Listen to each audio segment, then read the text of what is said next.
What's up, everybody? Welcome to Comedians in Cars, Blazin Blunts, right here in downtown Denver.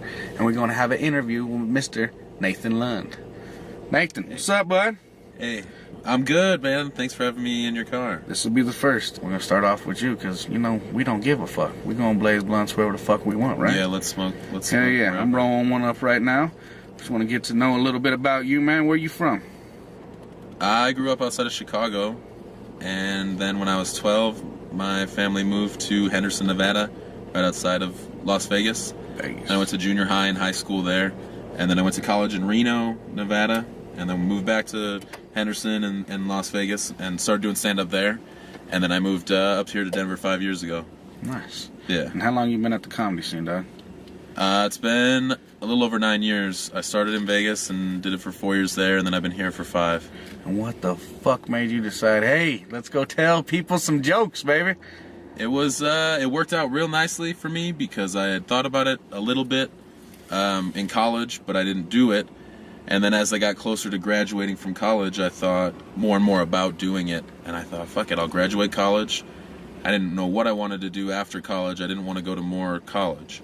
I was done with that for sure. I was done with learning shit that I didn't the educated people. You want didn't to want to go to more college. Yeah.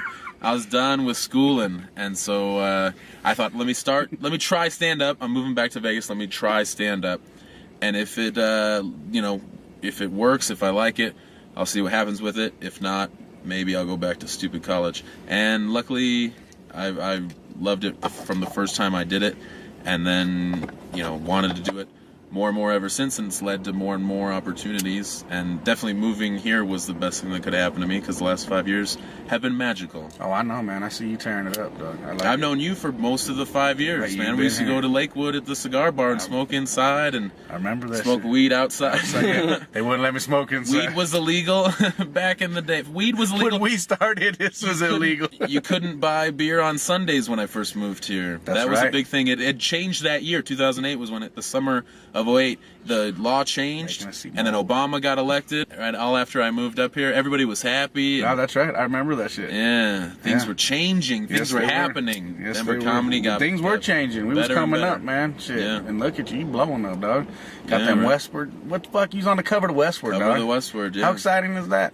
It was exciting. It was exciting for about a week, and then Really? No, it's over. I mean, no, it's not. Cool, people are still very nice about it, and it is cool. You a celebrity now, baby. I'm happy that it happened, but yeah, I mean, there's one that comes out every week, so. No, it's all good. Fuck that, man. Y'all had your own segments and shit. You're rocking that. They're always talking about you guys too. The story was cool. Yeah, Josiah Hesse is the guy that's written so much about Denver comedy for the Westward, and John Wenzel before him wrote about Denver comedy a lot, and now he works for the Post, and so he's still writing. But yeah, Josiah and Byron Graham writes a couple of random columns. So Vegas, man, were you doing like good shows, or were you doing the bullshit that we was doing at the cigar bar? Was it just a bunch of little bars? Yeah, it was that. But instead of having the distraction of being able to smoke inside, in Vegas you could gamble and play video poker, and that's what people did in most of the bars that we had comedy shows in, because it was the easiest way to make money.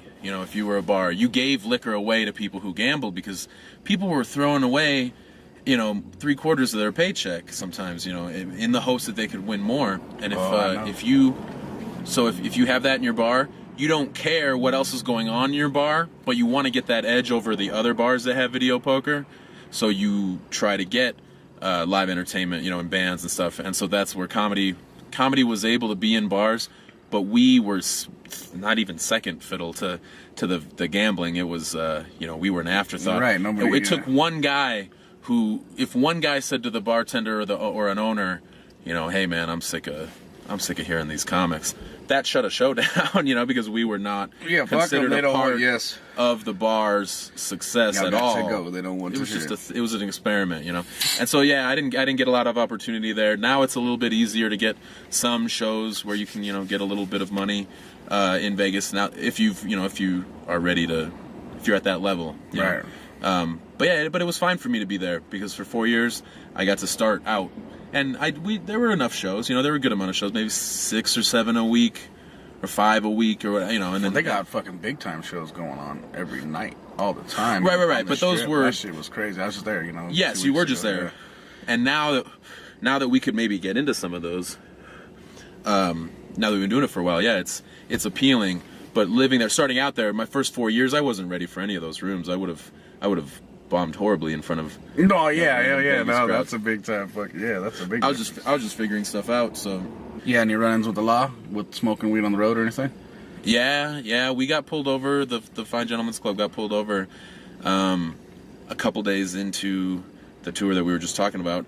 We were like 3 miles outside of Oklahoma City, and we got pulled over, and it was a state trooper, and he asked if we had any weed in the car, and we said no. We had just been smoking weed in the car.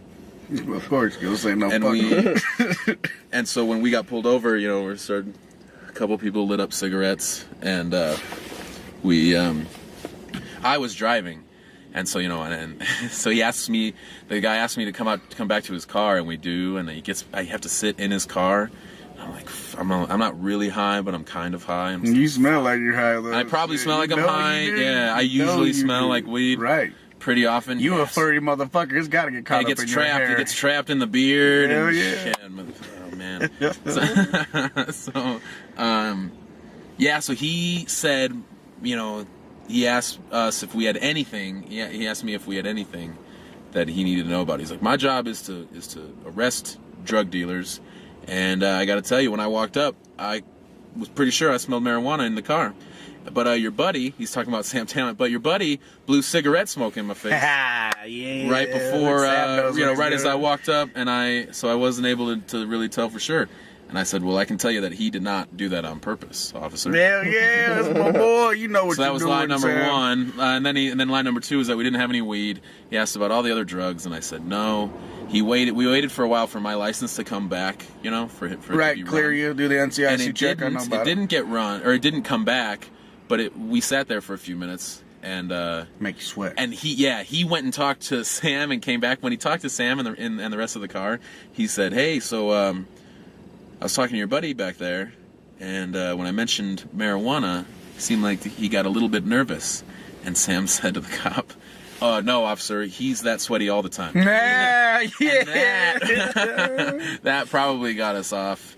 Make a cop laugh. It helped, yes. Well, we told him we were make a person laugh, man. Four comics trying to do shows. So yeah, for Sam to crack him up, yeah. And then as soon as we got out of there, whew, I was so glad I only had 2 miles to go because I could not have driven 4. We should be able to tell a cop, yeah, we were just smoking weed. Fuck yeah, we were. But that's all we have. And then he could be like, oh, exactly. Okay. Oh, You've been drinking, you're acting stupid. No, we just smoke a little weed. We smoke a little weed. But then you can't do that because that's the same thing as saying you have one beer or a couple of beers. You're supposed to say you didn't do shit. To anything, yes. But some cops don't care. Yeah, some cops don't care though. They just want to get somebody for anything, and they'll celebrate whatever because that's their job. And they make money off them fucking tickets. Yeah, no, it's their job or whatever, and so you got to be careful. I wish that weed did not smell. I wish they had weed that didn't smell good. I love the smell of weed, but it busts us. Because if we did any other drugs, we could hide them way more easily. We do cocaine right now, and nobody knows unless we're acting fools. We could do them, yeah, and we wouldn't be giving away unless pop a pill, nobody knows. Unless we were actually tested. There's no smell. Alcohol and weed, man, you can smell that shit. Yeah, the fun ones. The fun ones, yeah, the ones everybody likes. Everybody drinks and smokes a little weed. You do one or another. Not the fun If ones. not, then you're doing coffee every fucking day like a crackhead, and fuck that shit. I don't drink no. You can drink coffee? No, I have. And coffee makes your body fucking jittery, all fucking retarded like a crackhead. I know what cocaine feels like. That's coffee. Same shit. You haven't never done cocaine? Oh yeah, plenty. It's not exactly. Don't be dumb. Yeah, wow. You made it sound like you compare it to coffee because that's how you're like I've drank. No, coffee, I'm so saying that's the only thing that ever made me feel like that. It was fucking cocaine or something jittery. You're right. Yeah. So what's in store for you and the fine gentleman? We're gonna try and do another tour at the beginning of the year. I think January. We're gonna try to go out to Scott Sharp, works at the Laughing Devil Club in New York. Yep. We're gonna try and get a show there in January, so the 4 of us can book around that, those shows, and just kind of get there and get back, do Midwest or down through the South and then up to New York. You trying to do anything solo? No. Just someone. It's hard. You know it's hard to go out on your own, and we know a lot of people who, and you used to. Yeah, somebody's got to take You me. used to go out on your own. Yeah. You used to just, if you were a road dog, you were a solitary road dog. You didn't bring people out. You just rode by yourself because you got the one gig, or maybe you bring an opener, but it's more solitary and it's harder, and it got harder in the last 10, 15 years because it got more expensive to drive. You used to be able to put shows together and you could drive, and you could make a good amount of money. Now it's hard to drive and make money. So that's why we're in this little bubble right here. Yeah, you have to get a real... This little bubble gets some gas mileage, boy. You have to do the math. You have to do the math, or else you're gonna eat. You're not gonna make any money. You're gonna road dog it. You're gonna come home with no money. Do you pack your meals when you go on the road? No, I don't. But you have to eat cheap. Pack shit. You have to eat shit. You have to eat Subway and make a footlong last for like 3 meals, or you have to just fucking. You put some turkey. You put some ham. You put a loaf of bread. And get some condiments. I've done that. Yeah, and you got good. You can do that, but use fruits. That's what I've been doing. I save a lot of money, man. Yeah, no. First time I went on the road, fuck that. Every stop was a $5 water. $5. Like fuck. Yeah, you can't do that. You can't get snacks at the. You can't do the combo meal. You got to do the dollar menu.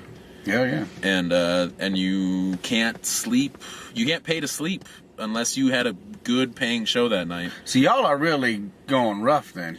Which is because we don't have a name. The Westward was great, and people know us. Some people know us in Denver, and some people know us randomly in other cities if they know about certain young comics. But other than that, we're not getting paid well yet. See, the glorified. We're not getting paid well yet. We get a lot of credit, which is great, but we don't get paid a lot yet. So yeah, you have to live. You have to do it real cheap, and you have to not expect a ton. You have to make sure that it's going to make sense for you to go out, and it doesn't a lot of the time for us right now. So you can't just go out and hope that you're going to come back with money, because if you keep doing that, you're going to fucking blow it. You're better off just staying at home and not spending any money, because then you're not losing any money. If you're worried about money, the same. Yeah. You ain't if you have to worry about money if you're doing it as for your job and you don't have a whole lot. Yeah, but I mean, if you just got in it for the money from the gate, you're fucked. No, you have to get really good. Yeah, I mean, I had a job in Vegas. When I did stand up, I didn't quit doing my job until. What'd you do out there in Vegas? What'd you do? I worked for a construction company, running. It was like a runner / architect. He was a runner in Vegas for a construction company. Yeah, I ran plans up people's noses. Nice. No, it was little cocaine dabbling. No, yeah, right. You want to talk? People in Vegas openly don't like weed. A lot of people, because it doesn't do anything for them in the clubs. They like to. Oh yeah. They like the uppers, uppers, and then drinking, because you can drink while you're on uppers, and it makes you not lose your mind. I was smoking the whole time. But yeah, smoking weed is way better. You fucking don't talk somebody's ear off not as loud. Exactly. You do it in a stony way, but it's not in a loud, asshole-ish, aggressive, cokey way. Definitely. But you just, sometimes they're cool as hell because they'll smoke weed with you. That's it. That's how I get to be. Cokeheads want to talk about music and fucking whatever they want on their brains. Coke. Yeah, Coke. More Coke. So what do you guys have coming up around town? Or you personally? Oh, on Halloween. Halloween around the corner at the Comedy Works is Chuck Roy's Spooktacular. No, that's not called that. Shocktober. That's good, man. That's where you guys can catch him. Nathan Lund. He's going to be out there October 31st. Where'd you say? Around the corner from the Comedy Works? Or at the Comedy Works? Around the corner from where we are. They don't know where we are right now.